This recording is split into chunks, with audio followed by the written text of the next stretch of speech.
Kenapa kita perlu fokus, tuan-tuan dan puan-puan? Assalamualaikum dan selamat pagi. Bertemu kembali saya Zaki Zamani. Pagi ini saya akan terangkan berkenaan dengan fokus.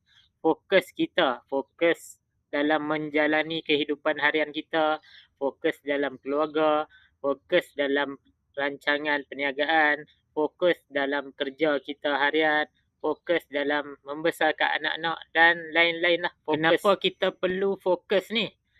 Fokus ni penting dalam hidup kita, dalam perjalanan kita. Contoh macam saya beri contoh macam saya. Kalau saya tak fokus, saya dengar cakap-cakap orang, orang kata saya cakap tersasul lah, apalah macam-macam.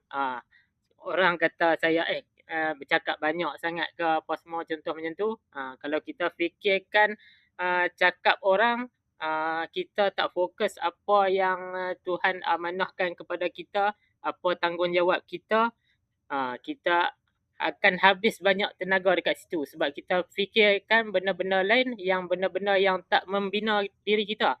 Kalau kita fikirkan benda yang membina diri kita, tanggungjawab kita kepada Tuhan, amanah yang Tuhan beri, insya-Allah kita boleh fokus untuk maju bergerak ke hadapan dengan lebih baik. Apakah punca-punca kita tak boleh fokus ni? Contoh punca-punca kita tak boleh fokus, contoh yang saya bagi tadi, sebelum ni kita ada hutang banyak ke, tapi kita memperbesar-besarkan hutang tu. Kita tengok pula orang lain dekat sosial media, kita tengok orang senang, mudah, mereka buat kerja sikit tapi bahagia. Kita tak tengok di sebalik belakang tu. Tapi saya pun malas nak cerita yang panjang-panjang.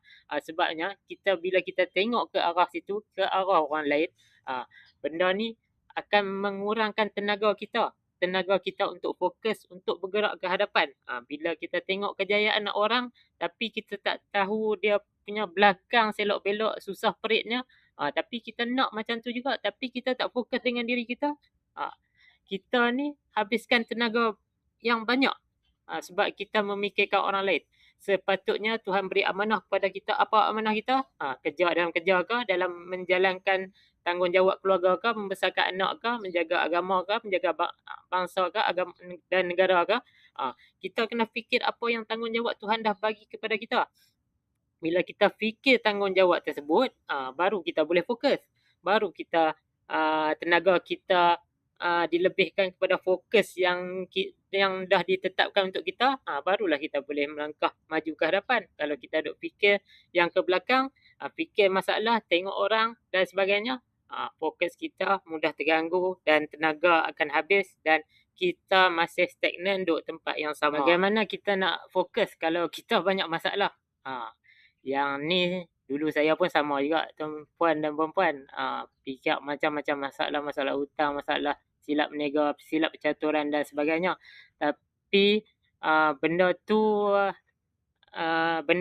ialah yang membuatkan kita akan bangkit daripada keluar daripada zon selesa, zon kesilapan dan sebagainya. Dekat sini apa yang saya kadang-kadang membaca buku dan sebagainya. Apa yang saya baca, contoh buku yang saya baca, yang saya suka baca ialah buku saudara ni yang buat pasal menjemput rezeki ni. Menjemput rezeki ni, dalam buku tersebut dia ada terangkan kita, contoh macam kita dah habis semua modal, dah habis semua semua ikhtiar apa semua, kita kena fikir satu saja Tuhan bagi. Kita bukan hilang segala-galanya tapi masih ada modal. Modal apa tuan-tuan? Bukan modal duit, bukan modal harta dan sebagainya, iaitu modal masa. Dulu saya pun tak faham berkenaan dengan masa ni. Raihan pun ada nyanyi lagu Demi Masa. Demi masa tu manusia dalam kerugian. Sekarang baru saya fikir. Sebab apa rugi? Sebab kita fikir macam-macam lah. Kita tak fokus, kita fikir orang lain, kita fikir masalah kita yang banyak dan kita tak fokus kepada diri kita untuk nak membangun.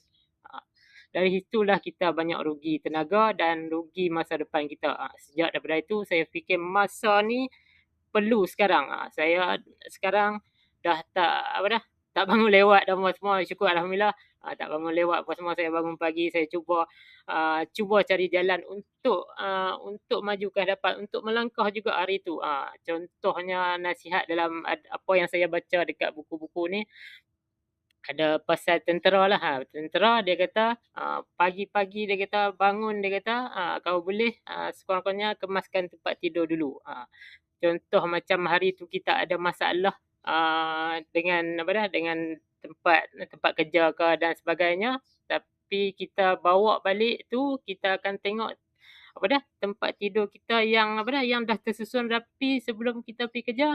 Itu satu tanda kejayaan yang kita lakukan pada hari tersebut. Walaupun yang lain-lain gagal, tapi kita dah susun kemas tempat tidur kita dengan sempurna, boleh menyuntik semangat kita semula untuk menempuh hari esok. Akhir sekali, dengan teknologi yang semakin berkembang dengan AI ni, kita kena pilihlah apa yang kita membaca hari-hari, apa yang kita tonton dekat TikTok ke, dekat FB ke. Kita pilih benda-benda yang bermanfaat, yang boleh fokuskan kita untuk menambah nilai, untuk membina masa depan dan sebagainya. Jika kita pilih benda yang lebih kepada yang tidak berkenaan dengan diri kita, itulah yang membuatkan kita habis masa, habis tenaga dan membuatkan kita masih di peringkat yang sama. Mulai hari ini, nasihat saya, jom kita sama-sama fokus, kita sama-sama membina diri, sama-sama membina keluarga kita, anak-anak kita, masyarakat, agama, bangsa dan negara. InsyaAllah kita akan menjadi lebih baik ke hadapan. Last sekali, jom bersama kami, Reka Flag kekal aktif.